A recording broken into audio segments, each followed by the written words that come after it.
Everyone আসসালামু আলাইকুম। Moli motors আপনাদের সকলকে স্বাগতম। আমাদের আজকের মলি মোটরস এর নিউ কালেকশন হচ্ছে Suzuki Gixxer monitor black colour, গাড়িটি 23 এর মডেল। একদম ফ্রেশ কন্ডিশনের এই মোটরসাইকেলটি আপনারা যারা ক্রয় করতে চান তারা সরাসরি চলে আসুন আমাদের শোরুমে। আমাদের সাথে যোগাযোগ করার ঠিকানা মেসার্স মলি মোটরস,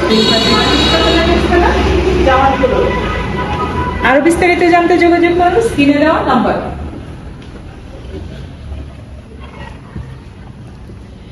এভরিওয়ান, আমাদের আজকের এই ফ্রেশ কন্ডিশনের Suzuki Gixxer monotone black colour মোটরসাইকেলটির মূল্য হচ্ছে মাত্র 1,70,000 টাকা। শুধুমাত্র 1,70,000 টাকায় পেয়ে যাচ্ছেন আমাদের আজকের এই মোটরসাইকেলটি। গাড়িটি অন টেস্ট, নিজেদের নামে মালিকানা পরিবর্তন করে নিতে পারবেন। এছাড়াও মলি মোটরসের নিত্য নতুন আপডেট পেতে মলি মোটরস পেজটি ফলো দিয়ে আমাদের পাশে থাকুন। আসবেন, দেখবেন, দেখে শুনে পছন্দের মোটরসাইকেলটি ক্রয় করবেন। ধন্যবাদ।